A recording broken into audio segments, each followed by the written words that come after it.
Hello guys, and welcome back to my channel. I don't know about you, but I'm in the mood for some pie. Today we're making Boston cream pie, and if you want to see how I make it, then keep on watching.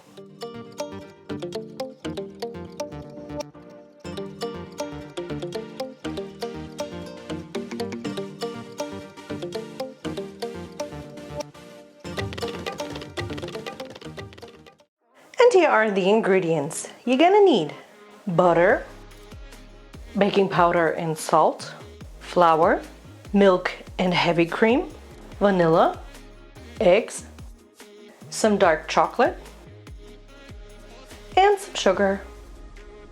And for the custard, you're gonna need vanilla, butter, starch,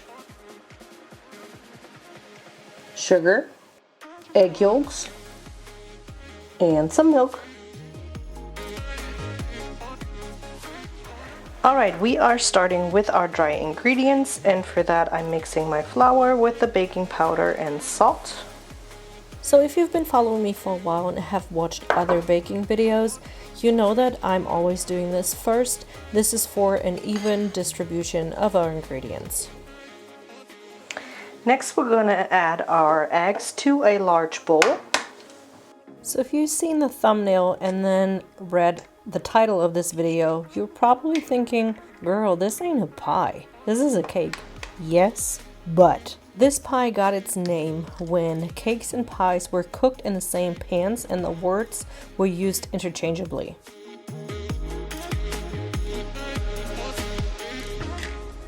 Then I'm going to add my vanilla.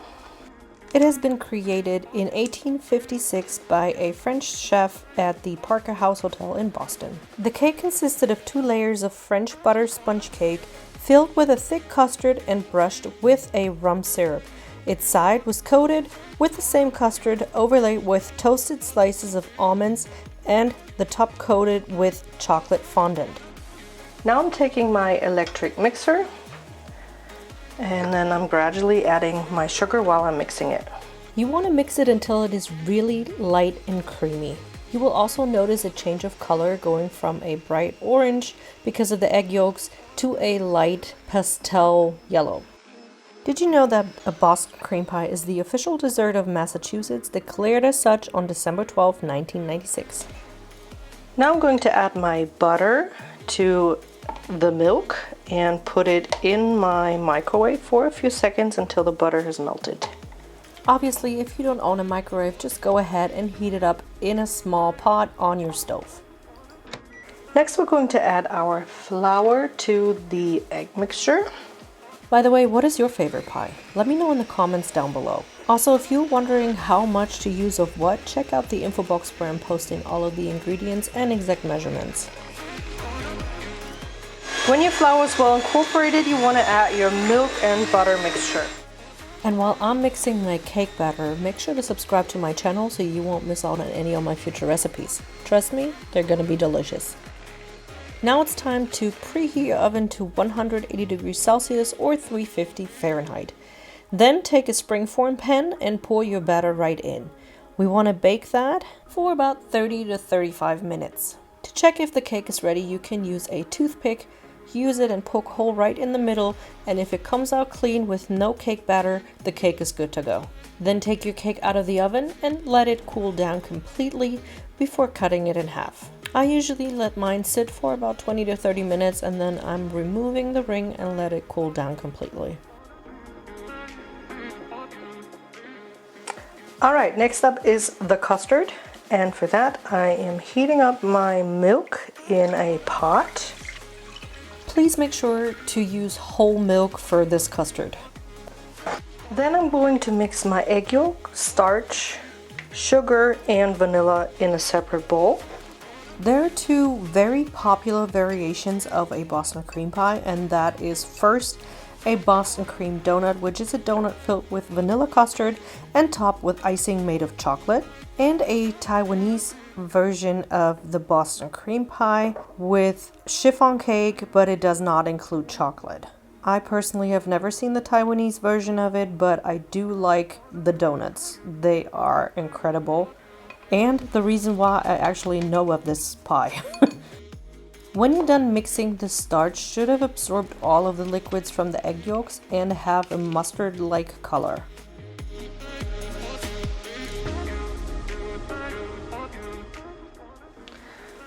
Next, you want to take your hot milk and add a little bit to your egg mixture whilst mixing it.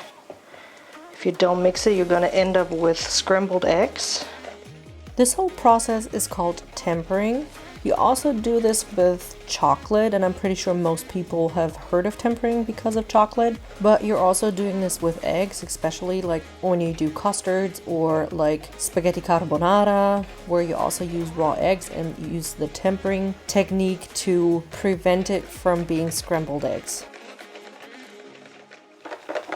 When you're done mixing, pour it back into the pot and heat it up until it thickens up. Once everything is back in the pot, don't leave your stove. You have to keep watching your custard and keep stirring it. This is very important. If you don't mix it constantly, it's gonna burn and you can literally throw your custard away and start all over. Mix it until it's thick enough, as you can see in the video right now, and then remove your custard from your stove, and while it's still hot, you want to add your butter. Since the custard is still hot, the butter really doesn't take long to be incorporated with the rest of the ingredients. Take a bowl and pour your custard right in there.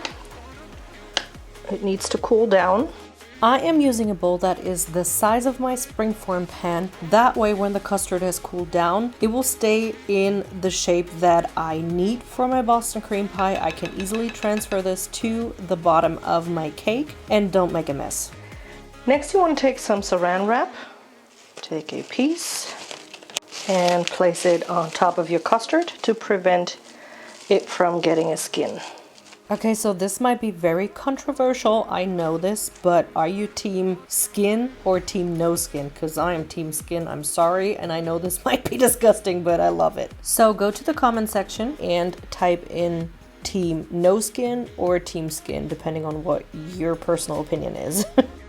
Now I'm taking a very long bread knife and divide the cake in half. Now take the top part and place it with the top side down on a cake platter. Then take your custard and place it right on top, and then I'm basically just moving my saran wrap around and try to remove it without damaging the custard too much. If you don't want to use my technique, just let it cool down in any size of a bowl and then just pipe it on there and make it even with a spatula. Then take the bottom half of the cake and place it on top of your custard, and then you can easily pull away the baking sheet. So far so good. Now we just need to take care of our chocolate ganache.